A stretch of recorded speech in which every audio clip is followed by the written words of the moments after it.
시편 23편 1절부터 6절.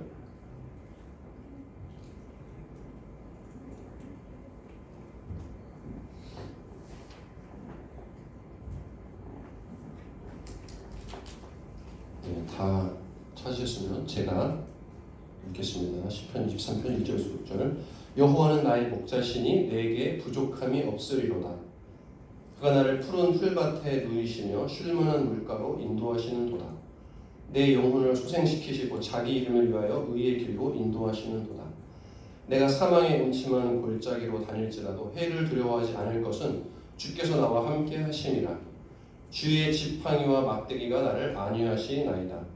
주께서 내 원수의 목전에서 내게 상을 차려주시고 기름을 내 머리에 부으셨으니 내 잔이 넘치나이다. 내 평생의 선하심과 인자하심이 반드시 나를 따르리니 내가 여호와의 집에 영원히 살리로다. 아멘. 시편 23편은 성경 전체에서 거의 제일 잘 알려진 그런 성경 구절 중에 하나죠. 우리가 너무 익숙하게 알고 있는 것 같아서 사실 목사가 이렇게 잘 알려진 본문을 가지고 설교할 때 좀 부담이 됩니다. 이미 다 알고 있는 말씀을 어떻게 못 들어본 말씀처럼 이렇게 해야 되느냐, 이런 과제가 있습니다. 잘 알고 계시기 때문에 여러분이 기대가 더 클 수도 있고, 또 뻔한 내용을 안 뻔하게, 익숙한 내용을 새로운 각도에서 이렇게 말씀을 전해야 돼서 어려운데, 여러분 김치찌개, 된장찌개를 아주 맛있게 끓이는 것이 어려운 것처럼 익숙한 이 본문을 제가 설교한다는 게 쉽지 않은데, 오늘 한번 말씀을 살펴보면서 주님께서 우리에게 어떤 이야기를 하시는지 경험해 보시기 바랍니다. 시편 23편의 내용은 간단하죠. 여호와께서 나의 목자가 되신다. 끝. 그 내용이 끝입니다. 여호와 하나님께서 나의 목자가 되신다. 이것이 다예요. 시편 23편의 전부입니다.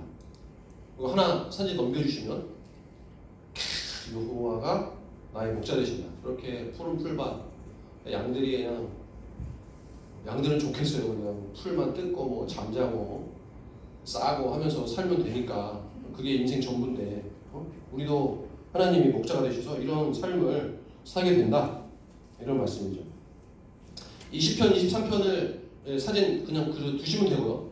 23편을 잘 이해하려면 이스라엘 당시, 그러니까 지금 다윗이 시편 23편을 적었는데, 다윗이 23편 스스로 목동이었고 이스라엘에서 목자가 된다는 건 어떤 것인가를 우리가 조금 살펴보면 23편의 내용이 더 잘 이해할 수 있을 거예요.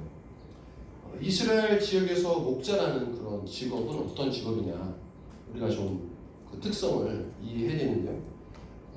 이스라엘 땅에서 목자로 산다는 것은 우리가 생각하는 것처럼 낭만적이거나 목가적이거나 나도 저렇게 살아보고 싶어, 이런 삶은 절대 아닙니다. 일단 이스라엘 땅은 이렇게 풀이 많은 그런 이런 목장 같은 땅이 아니었어요. 일단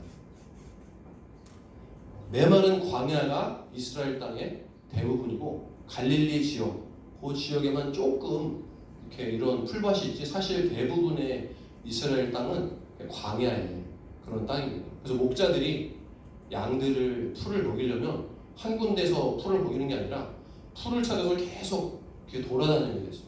그래서 1년의 반 정도는 풀이 잘 나지 않는 1년의 반 정도의 기간은 거의 밖에서 지내야 되는 그런 거의 노숙자 비슷한 그런 삶을 살아야만 했습니다.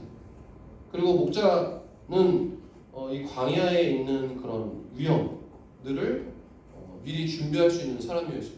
그 광야는 낭떠러지, 또 위험한 절벽들이 많고, 그다음에 광야의 맹수들, 뭐 뱀이나 곰, 늑대, 이런 양들을 잡아먹을 수 있는 그런 맹수들이 많았습니다. 게다가 그 당시에는 이제 예수님 당시만 해도 이미 안정적으로 농사를 지으면서 사는 것이 좋은 그런 삶. 그 다음에 목자로서 돌아다니면서 살아가는 삶은 좀 못난 삶. 이런 인식이 있어가지고 목자가 되기를 주저하고 싫어하는 그런 분위기도 있었어요. 그래서 양을 치는 목자라는 그 직업 자체가 인기도 없었고 또 최하층의 가난한 사람들의 몫이 되었던 것이 목자의 삶이에요. 이런 어려움이 있기 때문에 이 양들의 주인은 양이 누구에게 그 소유가 되겠냐? 양의 주인이 있으면 그 주인이 직접 양을 친다기보다 목자를 고용해서, 그러니까 이렇게 직업으로 누군가를 고용해서 양을 치도록 하는 그런 것이 일반적인 그때 당시의 사회였습니다. 그래서 사진 하나 넘겨주시면 우리는 이제 요런 양이 푸른 물밭에 이렇게 살아가는 것을 이제 요런 모양, 아까 사진 뭐 요런 모양으로 생각하는데 하나 더 넘겨주시면 요것이 이스라엘의 목자다. 이스라엘의 목자를 구글에서 찾으면 요런 사진이 나옵니다. 풀은 안 보이고 허벌판 광야에서 목자가 고생하면서 양을 키우는. 하나 더 넘겨주세요. 요런 게 이스라엘의 목자가 하는 그런 장면이다. 그러니까 우리는 다윗이 이 시편 23편에서 굉장히 그 앞에 사진 하나 넘겨주세요. 다시 앞으로 가주세요. 앞으로 하나 더. 예. 요런 거를 다윗 23편 요런 장면을 상상하는데 사실은 다윗은 뒤로 가주시면 요런 그림에서 지금 다윗은 시편 23편을 하고 있구나를 우리가 기억해야 한다는 것이죠. 자, 목자로 산다는 것이, 목자라는 직업이 결코 쉽지 않은 그런 직업이었는데 아까 말씀드린 이런 어려움, 여러 가지 어려움이 목자들에게 있는데도 책임은 굉장히 컸어요. 무슨 책임이 있냐? 양들을 이런 상황에서 물이 있는 곳으로 인도해야 되고 풀이 있는 곳으로 인도해야 했어요. 어디로 가야 물이 있는지, 어디로 가야 풀이 있는지를 목자가 알고 그것으로 인도를 했어야 됐어요. 그러니까 목자가 양들이 어디 가면 물을 먹을 수 있는지, 어디 가면 풀이 있는지를 아는 것과 실제로 양떼를 데리고 그곳으로 인도하는 것은 또 다른 문제죠. 왜냐면 어떤 위험, 어떤 어려움이 있을지 모르니까 안다고 해도 그것을 직접 양들을 끌고 그곳으로 가는 것은 또 더 어려운 문제였어요. 광야에서는 낮에는 강한 태양, 그리고 밤에는 추위와 싸워야 됐습니다. 맹수들의 이런 공격에서 목자가 막아서서 양들을 지키고 보호해야 하고, 또 광야에는 도시에서 쫓겨나온 강도들, 도둑놈들이 광야에 살면서 여행객들을 공격하고 빼앗고 그랬는데 특히 이런 양떼를 습격하는 일들이 많았어요. 그러니까 그런 강도 떼에게서도 목자들은 양들을 보호해야 되는 책임이 있었습니다. 자, 이런 여러 가지 상황 때문에 양의 주인이 목자들을 이렇게 데려와서 내 양을 쳐달라고 할 때는 10%에서 15%의 양을 잃어버릴 것을 가정하고 그리고 계약을 맺습니다. 그래서 10%에서 15%의 양을 잃어버리거나 양이 죽어도 전혀 문제가 되지 않았어요. 그러다 보니까 이 고용된 목자는 거짓말을 해서 양들을 잃어버렸습니다 하고 자기 것으로 삼건가, 아니면 정말 양들이 위험한 상황에 있을 때 양들을 굳이 위험을 감수하면서도 보호하지 않는 그런 것이 일반적인 일이었어요. 그래서 양들을 지키는 이 목자들을 그 당시의 문화에서는 이렇게 정직하지 못한 직업, 충분히 사람들을 속이고 등쳐먹는 그런 직업으로 이해를 했었어요. 그래서 예수님이 요한복음 10장에서 예수님이 스스로 나는 선한 목자라, 그리고 사꾼 목자가 있다라고 말했는데, 사실 그 당시 이스라엘 땅에서는 대부분이 돈을 받고 양을 돌보는 사꾼 목자들이 대부분이었어요. 그러니까 돈을 받고 양을 치는 게 문제가 되는 건 사실은 아닌데, 문제는 주인을 속이거나 자신의 책임을 다하지 않는 그런 목자들이 너무 많다는 것이 문제였다는 것이죠. 우리 미국에서 살다 보면 이 자동차 정비하는 분들 괜히 믿지 못하겠어요. 왜냐면 이게 원래 얼마에 주고 고칠 수 있는데 나한테 얼마를 요구하는지를 알 수가 없어 우리는. 그러니까 우리는 자동차 정비사 하면은 나를 속일 수도 있는 사람으로 우리 머릿속에 딱 인식이 되죠. 변호사도 내 돈을 빼가는 그런 사람. 그러니까 변호사, 자동차 정비사 이런 사람들을 우리가 나를 속이지 않나라고 의심을 하는 것처럼 이 목자들도 그런 부류의 사람들이었어요. 그러니까 이렇게 목자라고 할 때 부정적인 이미지가 딱 있는데 왜 23편 그리고 예수님 스스로 내가 선한 목자다. 그 다음에 여호와는 나의 목자시니 이런 것은 우리가 어떻게 받아들여야 하는가. 그것은 바로 하나님이 목자가 되신다는 것. 예수님이 선한 목자시라는 것은 제가 여러분에게 말씀드린 목자가 감당해야 될 책임을 다 한다면, 성실하게 목자가 양을 돌봐야 될 그 책임을 다 한다면 그건 대단한 일이었기 때문에 하나님이 목자 되신다라는 것이 굉장히 의미가 있는 일인 것이었어요. 목자가 목자 역할을 하는 것이 너무나 당연하지만 그렇지 않은 목자들이 대부분이기 때문에 목자가 목자로서 양을 이끌고 정말 생명을 다해 지키고 어려움과 위험에서 보호하는 그런 목자가 정말로 있다면 그것은 정말 대단한 목자고 존경받는 목자다라고 해서 여호와는 나의 목자시니 내가 부족함이 없다라는 고백이 말이 되는 것입니다. 그러니까 여호와는 나의 목자시니 내게 부족함이 없다라는 이 고백을 우리는 어떻게 이해해야 되냐면 오늘 제가 설교 제목에 이렇게 적은 것처럼 다른 사람이 아니라 다른 어떤 존재가 아니라 여호와가 하나님이 나의 목자라면 내게 부족함이 없습니다라는 고백이 맞을 거예요. Because the Lord is my shepherd, I lack nothing. 그 말이 맞을 거예요. 아무나 목자가 된다면 내 삶은 어떻게 될지 몰라요. 양으로서. 그런데 if the Lord is my shepherd, I shall not be ignorant. 하나님이 목자가 되신다면 나는 그건 믿을만하다. 그 목자에게 나는 돌봄을 받고 싶다. 라는 고백이 바로 이 다윗의 고백인 것입니다. 그렇다면 여러분이 지금 인생을 살아갈 때 넘겨주시면 요 사진을 볼 때 여러분의 인생을 이렇게 생각해 볼 때 여러분은 저렇게 푸른 풀밭 대관령, 저게 대관령 사진인데 대관령의 이런 푸른 풀밭의 목장에서 여러분이 사는 것 같은지 아니면 저 허허벌판 이스라엘의 광야 같은 곳에서 살고 있는 것 같은지 여러분의 인생이 나는 어떤 곳에 살고 있는 것 같다는 생각이 드시나요? 만약에 여러분이 이스라엘의 저런 척박한 광야 땅 같은 곳에서의 삶을 살고 있다고 생각하면 제대로 된 목자를 만나는 것이 엄청나게 중요한 일이 되는 것입니다. 자, 우리는 이제 목자가 어떤 역할, 특히 이스라엘 땅에서 어떤 존재였는지를 이제 이해가 됐기 때문에 이제 23편을 우리가 볼 준비가 된 것 같습니다. 23편을 한번 1절부터 다시 읽어보겠습니다. 다시 우리 23편 1절을 읽어보시죠.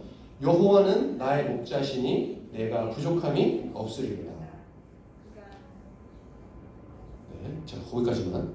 자, 이 말씀에 의하면 광야 같은 땅에서 여호와가 나의 목자 되시니 내게 부족함이 없다는 고백은 지금 내 환경이 너무 좋군요. 내가 양으로서 살아갈 때 부족한 게 정말 하나도 없고 물도 많고 풀도 많고 정말 뭐 부족한 게 없습니다라는 고백보다는 내 삶의 환경이 너무 풍성합니다라는 고백이라기보다는 여호와가 나를 풀이 있는 곳, 물이 있는 곳으로 인도할 것이기 때문에 내 삶은 부족함이 없습니다라는 고백이 되는 거예요. 이스라엘의 광야 같은 땅을 생각해 볼 때 결코 환경이 좋고 어디 가나 물이 있고 어디 가나 음식이 있다는 의미가 아니라 여호와가 나의 목자 되신다면 나를 그것으로 인도할 것을 믿기 때문에 나는 부족함이 없습니다 라는 고백이 되는 것입니다. 저 여러분이 하나님을 의지하는 이유가 뭐냐? 하나님이 내 삶의 주인이십니다. 하나님 내 아버지십니다라는 고백은 내가 필요할 때마다 모든 것을 항상 입만 떨어지면 하나님이 다 채우시고 내가 바라는 걸 다 주님이 주시기 때문입니다라는 고백으로 하나님이 내 아버지십니다라는 고백이 아니라 하나님이 내 아버지시라면 내 삶이 지금 어떤 상황이든지 간에 하나님은 나를 좋은 곳으로 인도할 것입니다라는 믿음의 고백인 것처럼 여호와는 나의 목자시니 내게 부족함이 없습니다 라는 고백은 제가 이렇게 뭔가 울컥하려고 그러면 우리 아들들이 아빠 또 온다 하면서 딱 벌써 사인을 주고 있는데 벌써 세호가 벌써 딱 감지하고 사인을 줬어요. 우리의 그 고백은 막 내가 부족한 게 진짜 없습니다 라는 고백이라기보다는 하나님을 신뢰합니다라는 고백일 확률이 훨씬 더 높다. 목자를 신뢰하는 마음 때문에 부족함이 없다고 선언하는 것입니다. 그러니까 저와 여러분은 믿음으로 사는 사람들인데 믿음이라는 것은 현실을 뛰어넘는 그런 시각이 있다. 그런 시야가 있다. 라는 것을 말해주는 것이죠. 하나님을 바라보면서 사는 사람들이 저와 여러분이기 때문에 하나님을 바라본다는 것이 뭐냐? 하나님의 목자 되심, 공급하심, 이끄심을 믿는 그런 삶이 우리는 믿음으로 살아가는 삶이다. 그러니까 우리는 내 환경이 어떤지 보다 훨씬 더 중요한 게 하나님이 누구시냐를 이해하는 게 더 중요한데 여기서 오늘 시편에서는 여호와는 나의 목자가 되신다. 그것도 예수님과 같은 선한 목자, 능력이 많으신 목자, 힘이 있으신 목자, 그런 목자를 우리가 믿고 따르기 때문에 우리는 부족함이 없다고 고백할 수 있는 것입니다. 아멘. 2절은 계속해서 어떤 목자인지를 말해주고 있죠. 2절을 같이 읽어볼까요? 그가 나를 푸른 풀밭에 누이시며 쉴 만한 물가로 인도하시는 도다. 푸른 초장과 쉴 만한 물가로 인도하신다는 그 목자이기 때문에 부족함이 없다는 거예요. 양들은 어디에 풀이 있는지 어디에 물이 있는지 알 수가 없어요. 자기가 양이 스스로 물이 있는 곳, 풀이 있는 곳을 찾으러 가려고 했다가는 큰일을 당하기에 십상이죠. 물이 있고 풀이 있는 곳은 목자가 압니다. 그래서 목자가 인도할 것을 믿고 목자를 따라가는 것, 이것이 양들의 삶이어야 되는 것처럼 저와 여러분이 하나님이 물과 풀이 있는 곳을 알기 때문에 하나님을 따라가겠습니다라는 고백으로 살아갈 때 우리 인생은 복될 수밖에 없는 것이죠. 그럼 우리 정말 실제적으로 저와 여러분이 이 땅을 살아갈 때, 매일매일 살아갈 때 어떻게 하는 것이 그 목자 되신 하나님을 의지하는 삶이냐? 그것은 다른 방법이 없고 하나님 말씀을 통해서 하나님의 인도를 받는 방법밖에 없습니다. 하나님의 말씀들을 통해서 내가 지금 어떤 자세로, 어떤 태도로, 무엇을 목적으로 살아가야 되는지를 우리는 성경에 없어요. 그러니까 지금 우리가 이 땅에서 살면서 목자 되신 그 하나님을 따라가는 삶은 하나님 말씀에 근거한 삶을 살아가는 거예요. 그래서 하나님 말씀에 근거한 삶을 살아가기 위해서는 말씀을 여러분 삶에 가까이 하고 묵상해야죠. 말씀을 읽고 또 말씀의 의미를 다시 한번 생각해보고 또 그 말씀을 내 삶에 순종해보고, 그러니까 말씀을 가까이 하는 삶을 살지 않고서는 목자 되신 하나님의 인도를 받을 수가 없는 거예요. 그래서 우리 꿈꾸는 교회에서 그 제자훈련 할 때 그 우리 풍성한 삶의 기초나 초대 또 첫걸음 이 교재들에 보면 무슨 얘기가 나오냐면 10 이야기가 등장합니다.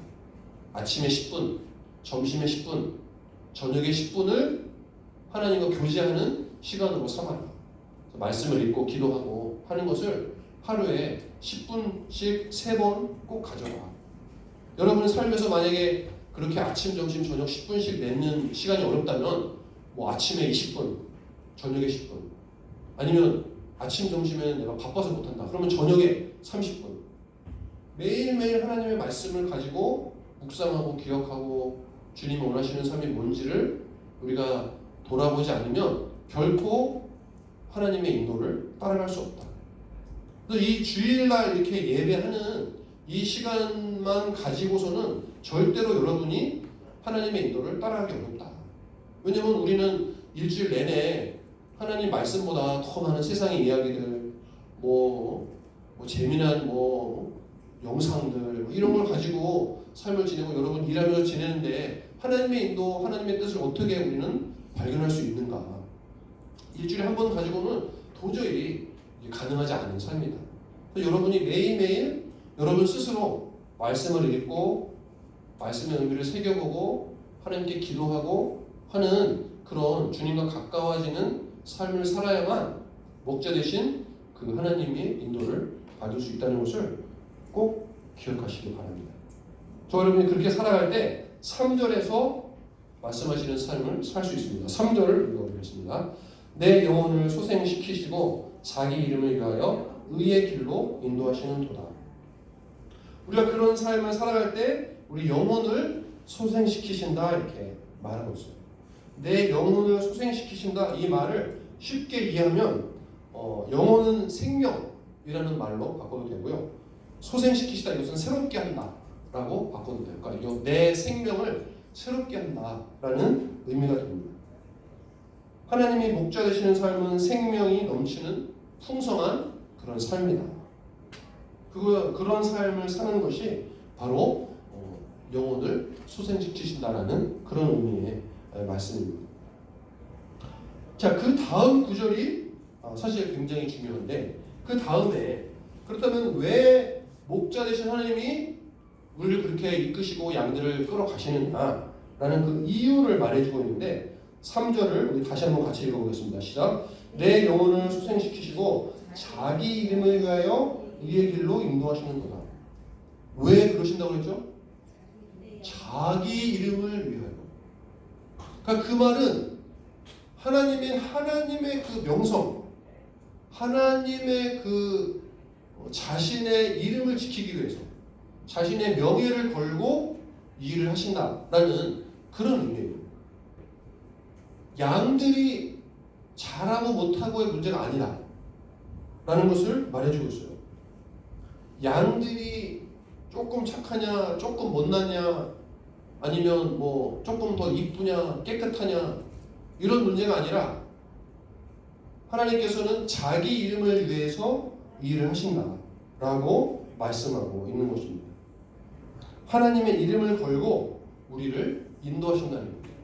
여기서 의의 길로 인도하신다고 말했는데 의의 길은 이게 NIV에서는 righteous라고 말하고 있지 않습니다.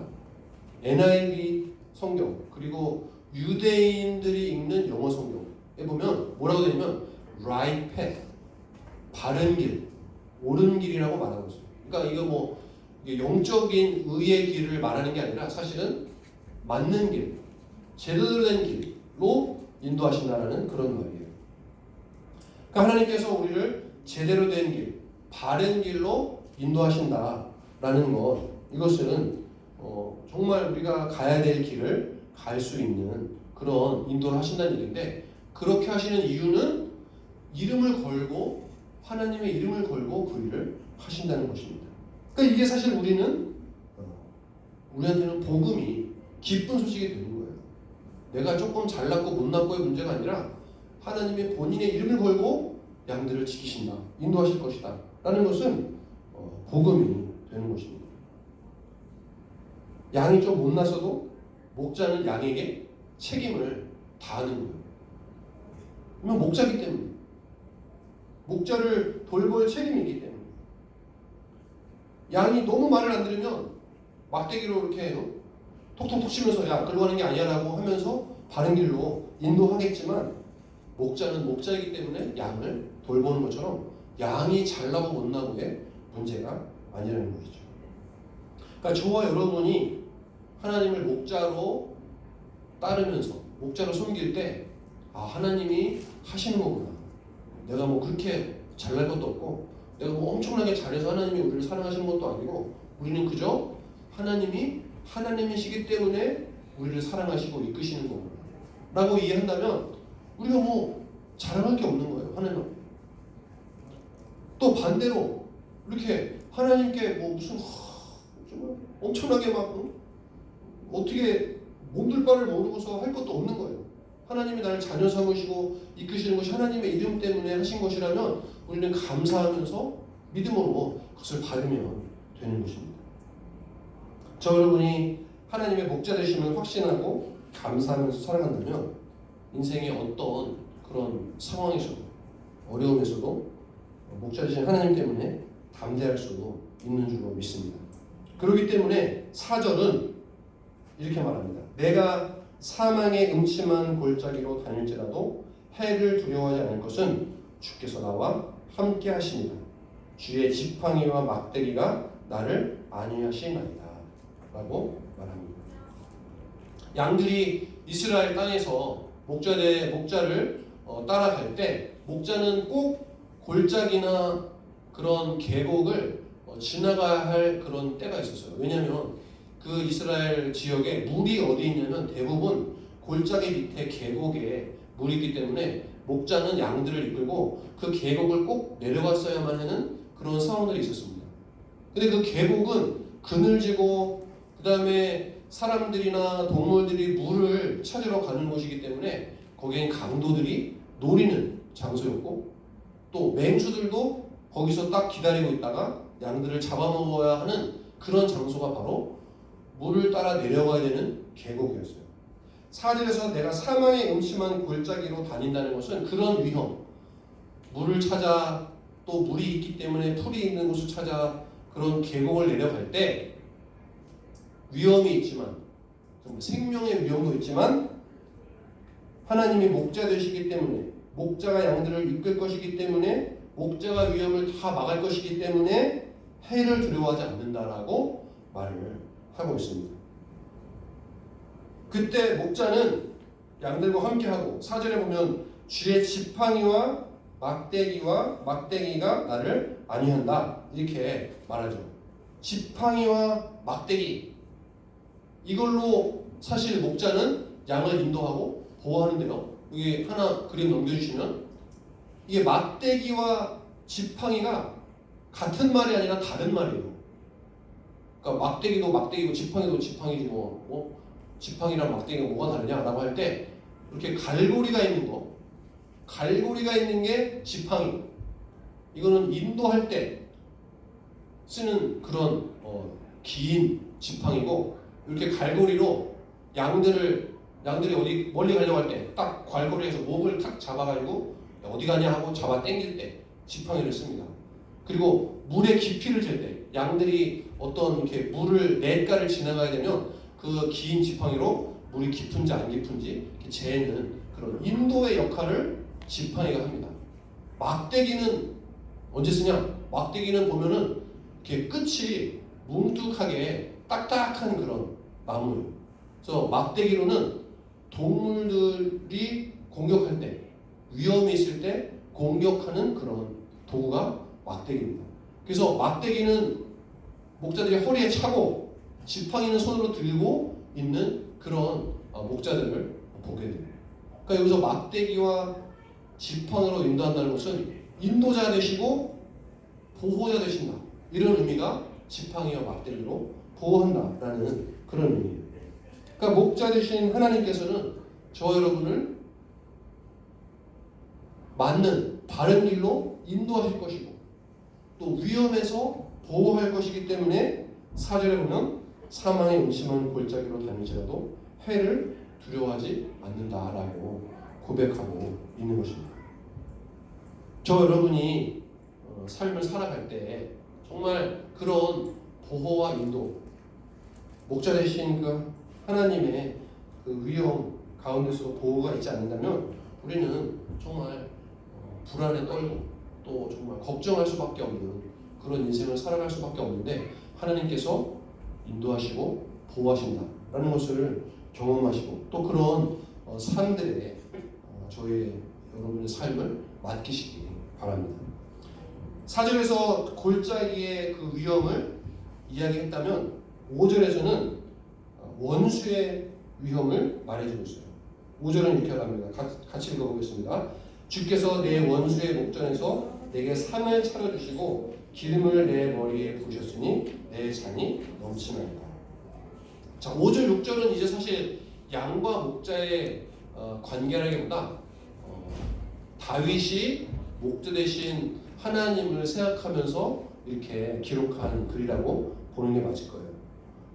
이 밥상, 여기서는 밥상을 차려주신다. Table before me라고 되어 있는데 이스라엘 그 목자가 양들을 이끌고 광야 생활을 할 때 어떨 때는 다른 사람이 그 광야에서 살고 있는 그 텐트에 방문해야 될 그런 때가 있어요. 그 이스라엘은 그런 유목민이기 때문에 손님을 대접하는 문화가 굉장히 발달되어 있습니다. 지금도 그 베두인들, 광야 팔레스타인이나 중동 지역에서 양을 치면서 살아가는 이 베두인들은 그렇게 텐트를 치면서 지금도 생활하는데, 그런 사람들에게도 전혀 알지 못하는 손님이 방문했을 때 그 손님을 향한 이 대접이 굉장히 극진하다고 하는데, 어떻게 손님을 대접하냐? 먼저 밥상을 차려줘요. 정말로 밥상을 차려주고 기름을 발이나 머리에 뿌려줍니다. 그리고 음료수를 대접해요. 음료수는 종류가 여러 가지겠죠. 그러니까 그 광야에 살고 있는 그런 유목민들의 그 모습을 그대로 5절이 보여주고 있는 거예요. 손님이 왔을 때 아무리 모르는 사람이라 할지라도 그 손님을 대접하는데, 그 지금 상황은 원수의 목전에서, 지금 누군가 나를 죽이려고 막 쫓아온다면 원래 그 텐트의 주인은 손님을 받지 말고, 너 누군가 죽이려고 쫓아오니까 나는 너를 손님으로 받을 수 없어. 왜냐면 내가 너를 손님으로 받았다가 나도 피해를 볼 수 있잖아 라는 그런 상황에서도 그 유목민들은 손님을 기꺼이 맞는 그런 문화가 있었는데, 여기서 그 5절에서 하나님께서 내가 원수의 그 목전에서도 나를 필요 없다, 겁난다, 난 너 대접 못한다 라고 하지 않고 대접하고 계신다는 모습을 5절에서 보여주고 있습니다. 하나님께서 목자가 되셔서 그렇게 양들을 지키고 인도하시고 보호하시는 것처럼, 텐트의 주인이 만약에 목자라면 그 어떤 상황에서도 사실 위험 앞에서도 내게 상을 차려주시고 또 머리에 기름을 부으시고 또 넘치는 잔으로 나를 섬기실 거구나 라는 것을 말씀하고 있는 것입니다. 목자가 양에게 반드시 베풀어야 될 두 가지 그 요소가 있어요. 목자는 양에게 꼭 제공해야 될 두 가지 요소가 있는데, 그 두 가지가 뭐냐? 첫 번째는 provision, 공급이에요. 공급. 음식과 물을 공급하는 게 목자가 반드시 양에게 베풀어야 될 일이고, 또 하나는 protection, 보호예요. 골짜기 위험, 맹수들의 위험, 그런 위험에서 양들을 보호해야 하는 그런 책임이 있습니다. 이 책임을 바로 5절에서 그리고 시편 23편 전체에서 보여주고 있는 거예요. 5절에 보면 원수의 목전에서 그 손님을 보호하는 역할을 하고, 또 상을 차려주시고 기름을 바르고 잔이 넘치게 공급하는 그런 프로비전, 공급을 이 목자가 하고 있는 것을 보게 됩니다. 공급과 보호라는 그 목자가 양에게 베풀어야 될 그런 모든 그 책임을 1절부터 6절이 계속 사실은 말해주고 있었어요. 1절은 풍족한 공급, 2절은 물과 풀의 공급, 3절은 공급과 보호의 결과 그리고 이유, 4절은 보호, 5절은 공급과 보호, 6절은 공급과 보호받은 자들의 보답. 그렇다면 목자 되신 하나님이 우리를 그렇게 보호하시고 인도하셨다면 그런 사람들은 어떤 삶을 살아야 되는가를 6절에서 말해주고 있죠. 우리 6절을 같이 읽어보겠습니다. 내 평생의 선하심과 인자하심이 반드시 나를 따르리니 내가 여호와의 집에 영원히 살리로다. 저와 여러분이 이제 23편을 쭉 우리가 읽어봤는데, 지금까지의 인생을 여러분이 돌아본다면 정말 하나님이 나에게 목자 되셔서 필요한 걸 공급하시고 어려운 가운데서 보호하셨구나를 우리는 고백할 수밖에 없습니다. 저도 많이 경험했어요. 여러분도 그러실 거예요. 지금도 경험하고 있고 정말 막다른 길 같아도 사망의 길을 가는 것 같아도 하나님은 길을 내시더라고요. 저 여러분이 광야 같은 인생길에 지치고 또 고난스러운 삶을 살아갈 때 하나님께서 공급해 주시고 보호해 주시는 그런 삶을 우리가 경험한다면 우리는 6절에 이런 고백을 할 수밖에 없어요. Surely your goodness and love will follow me. 하나님의 선하심과 인자심이 항상 나를 따라올 것입니다. 하나님의 선하심과 인자심이 항상 나에게 있을 것입니다. 그렇기 때문에 나는 여호와의 집에 영원히 살리로다 라고 고백합니다. 저는 하나님과 늘 함께하는 하나님께 가까이 있는 그런 삶을 살겠습니다라는 고백이 여호와의 집에 영원히 살리로다 이런 의미일 거예요. 우리가 시편 15편에서 누가 여호와의 성산에 여호와의 집에 거할 수 있느냐, 우리가 시편 15편에서 그렇게 봤을 때 그 여호와의 그 성전에 거할 수 있는 사람의 자격을 15편에서 말했다면 23편은 나는 여호와의 집에 거하고 싶습니다 라는 소원. 왜냐하면 하나님이 지금까지 나를 보호해 주시고 공급해 주셨기 때문에 저는 늘 여호와 집에 살고 싶어라는 그런 소원을 말해준다고 할 수 있을 거예요. 이 여호와 집에 영원히 살리로다 라고 할 때 이 살리로다 라는 단어는 원래 단어로 슈브라는 히브리어인데 그 슈브라는 것은 원래 그 원어적인 의미는 그 단어가 갖고 있는 원래 의미는 return이라는 단어예요. return. So I will keep returning to you. 나는 계속해서 하나님께 돌아갈게요 라는 말을 계속 돌아간다는 말을 생각해 보면 이제 계속 있는다는 말과 같기 때문에 거한다, 드웰이라는 그런 의미로 그 단어가 사용되는데 드웰이라는 단어의 의미도 당연히 있는데 원래 슈거라는 단어의 원래 의미는 리턴이라는 거예요. 그 말은 저는 계속해서 주님께 나가겠습니다. 계속해서 주님으로 돌아가겠습니다. 계속해서 주님을 향해 내 삶의 그 방향을 맞추겠습니다라는 의미가 되는 것이죠. 이제 말씀을 맺겠습니다. 저와 여러분이 이 시편 23편에 나오는 하나님의 그 공급하심, 보호하심을 늘 경험하고 있다면, 경험하고 있는 줄로 믿습니다. 경험하고 있기 때문에 저와 여러분은 하나님을 의지할 수밖에 없습니다. 정말 꼭 필요한 순간에 하나님께서 탁 개입하기도 하시고, 정말 우리가 알지 못하는 방법으로 내 인생에 정말 어려움들이 해결되기도 하는 것을 경험하게 됩니다. 이 중에 있는 어떤 분들은 광야에 홀로 남겨진 양 같다 이런 생각을 하실 수도 있겠어요. 그럴 때 우리는 공급하시고 보호하시는 목자 되신 하나님을 의지하시기 바랍니다. 그 하나님을 가까이 하시고 그 하나님의 선하심과 인자하심을 쫓아가는 여러분 되시기를 주님의 이름으로 축원합니다. 아멘. 우리 시편 23편을 처음부터 끝까지 같이 한번 읽고 오늘 설교를 마치면 좋을 것 같아요. 오늘 제가 드렸던 이 말씀을 기억하면서 시편 23편 1절부터 6절을 쭉 같이 읽어보고 말씀을 마치겠습니다. 시작. 여호와는 나의 목자시니 내게 부족함이 없으리로다. 그가 나를 푸른 풀밭에 누이시며 쉴 만한 물가로 인도하시는도다.